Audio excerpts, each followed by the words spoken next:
why hot yoga works, the physical, mental, spiritual benefits. And there's not many people on the planet that has been doing hot yoga longer than me, plus 43 years. And let me tell you, it keeps getting better, especially the mental. I remember driving home from class, I was still in LA, about to move to Florida, and I was thinking, is this the right move? And then it dawned on me, I was feeling so amazing after the class, and I said, I can create this feeling wherever I go. I can feel amazing every single day with my hot yoga practice. Now, some of you may say, well, hey, I can get an endorphin rush from running or any type of rigorous exercise. Yes, you will get an endorphin rush, but the rush you get from hot yoga is, I believe, goes far beyond. It's what I call the holistic high. Yes, you're going to get an endorphin rush from doing hot yoga, especially in the intense heat, but we're moving deep into the body, releasing all this tension from the very inner core spot, and the release that happens as a result, which creates an amazing mental release. Definitely a release of stress. And before we continue on, if you're new to the channel, please consider subscribing, hit the notification bell. Any questions or concerns, put them down below. I'm happy to get back to you. You want to learn all about hot yoga, tutorials and flows, hit the like and the subscribe button right now. You know how you can house tension and stress in your shoulders and your neck? People give you a massage and say, wow, you got a lot of tension. Well, you can house tension all areas of the body, in the arms and the legs and the lower back, especially the hips. So as we penetrate deep into the class, because we're going to go deep with the heat, we're going to go deep into that inner core spot. As we penetrate deep into the body, we're going to release that mental tension as well. There's a theory, maybe it's a new age theory, maybe it's a yogic theory, I don't know. They say that we can actually hold specific traumatic events in the body. That's very interesting. So what we can do is use this practice to get inside that body. Sometimes it may not be a physical tension or resistance that's stopping you from going further. It could be a mental blockage. It could be that specific traumatic experience that you've locked into your body and have been holding on to for years. We penetrate deep into the body. Again, this is a theory. We penetrate deep into the body to release that tension, possibly once and for all. What a mental benefit. Now the physical. First of all, flexibility, which is pretty much a given. People a lot of times will associate doing yoga with being flexible. Yes, you're going to get more flexible than ever before, especially in the heat. You're going to do postures you never imagined you could even think of doing. When I first started my practice, do you think I was even conscious that I could do this pose?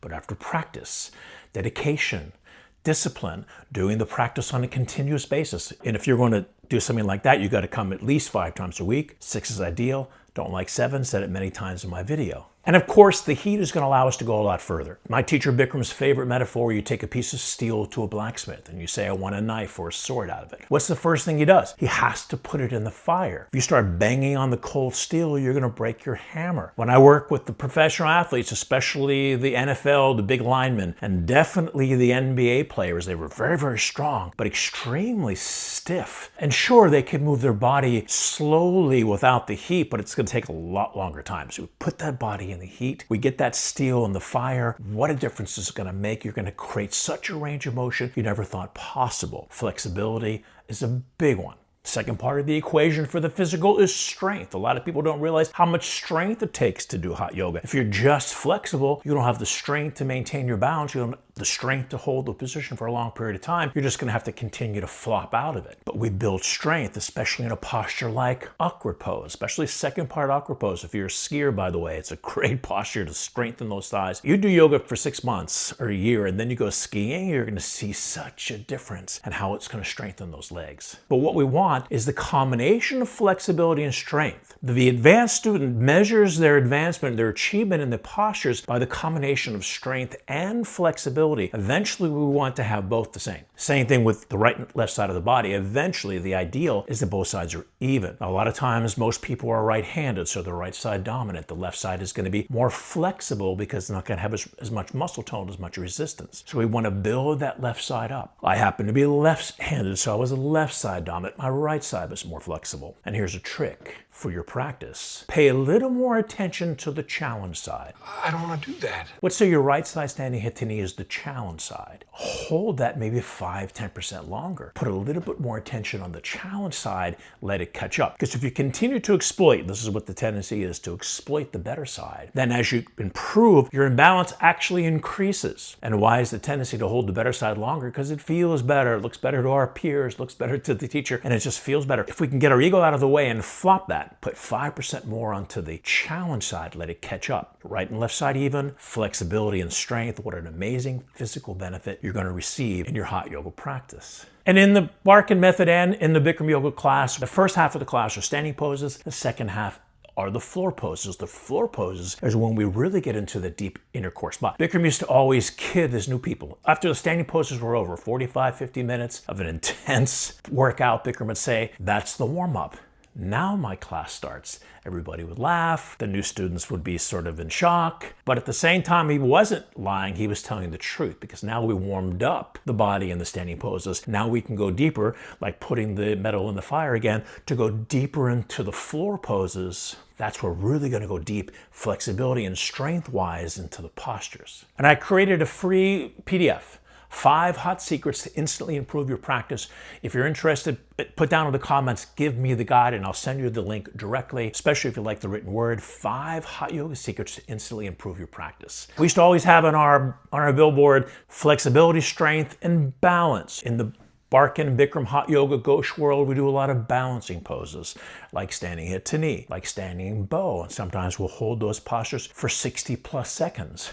How are you going to do that? One, you're going to build strength and flexibility for sure, but you're going to create concentration. You're going to fix your gaze on one spot we call your dristi. And as you focus on that one spot, continue to go a little further, a little longer each day. I would say give yourself a tangible goal. If you can only hold standing hip to knee for 20 seconds, give yourself a 2-second goal. So tomorrow, try to go 22 seconds, then 25 seconds, 27 seconds. Build it up, build your stamina, build your balance. Flexibility, strength, and balance is an amazing benefit in our hot yoga practice. And number 3 is the spiritual side. And people say, how can spirituality connect with hot yoga? Or isn't just this an exercise? The origin of yoga, the reason why they called it yoga in the first place, which means yoke or union, isn't the union, and this is a lot of times people misunderstand the definition. It's not the union of your mind, body, and soul, almost like the title of this video, physical, mental, spiritual. That's the first part. It's true, but it's incomplete. The reason why they chose the word yoga was the union or the connection between man and the universe,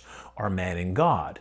Now, even though yoga comes from Hinduism, it's still Unitarian. Doesn't matter what religion or spiritual belief you have, if you're open to the process, it accompanies all. It's Unitarian. So it's the original intention was a spiritual intention to shatter the illusion that we're separate beings. They created the techniques of yoga to yoke man or woman to God, man and woman to the universe. That's the original spiritual intention. That's the original intention, which is spiritual, to the invention of yoga 6,500 years ago. Now here's a mini history lesson as we continue on. About 2,000 years ago, 4,000 years into the subject of yoga, comes a very important yogi named Patanjali. He was the first one to structure, to systematize yoga, to organize it, thus giving the science its classical form. That's why they call Patanjali Yoga classical yoga. And his approach to the connection with God and the connection with the universe is we have to quiet the mind first. In order to experience the connection to the universe, we have to quiet the chatter, the constant chattering they call the monkey mind. So Patanjali's techniques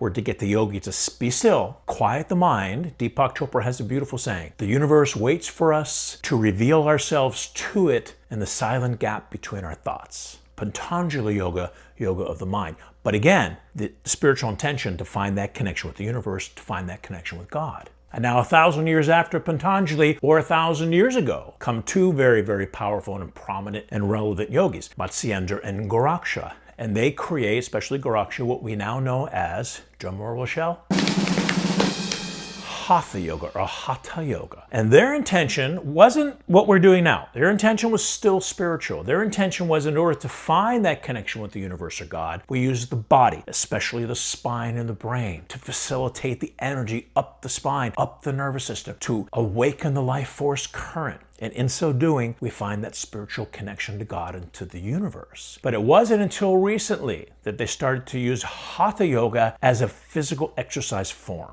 And the two people that were responsible, two very prominent and even more relevant yogis, were a guy named Krishnamacharya and Vishnu Ghosh. And they had a very athletic influence from gymnastics, from Chinese acrobats, and they used the arm balancings, the jump throughs, and the strengthening of the postures. They didn't even call the standing postures poses or asana until about 100 years ago, really around the time where Krishnamacharya and Vishnu Ghosh came into fame. Before, asana actually means seat. They were the seated poses or the reclining poses like cobra, locust, full locust, bow. It wasn't until only 100 years ago they started calling the standing positions asana or postures. So what Vishnu Ghosh did, and Vishnu Ghosh was Bikram's teacher, my teacher's teacher, he used the yogic postures as a modality to heal the body. And as it brought to the West, we then started to use it as a form of physical fitness, especially with the heat. Your heart rate's going to go up. It's going to increase the flexibility, strength, balance, muscle tone, exaggerate the phenomenon, hot yoga to transform your life. Just to sum it up, the mental, you're going to feel better than ever before. This holistic high, not just a runner's high, it's a holistic high that you can experience every single day. Physically, flexibility, strength, balance, muscle tone, you're going to get stronger than ever before. You're going to get more flexible than ever before. Possibly aspire to do postures like this and like that. Show off. But it's not really about the achievement or the athleticism of the pose. It's what happens to the body. You're making a future investment. You're making an investment into your future health. And spiritually, it's a connection. It's an immersion. At the end of my class, I'll tell people to visualize a white light. Send that light to each person in the room. Realize you're receiving it back. We are connected through the power of yoga, shattering the illusion that we're separate, a spiritual connection as well. Physical, mental, spiritual benefits, a phenomenon. So that's our episode for today. Thank you so much for watching. If you're new to the channel, please consider subscribing, hit the notification bell. Any questions or comments, put them down below. I'm happy to get back to you, and I will see you the next video. Bye, everyone.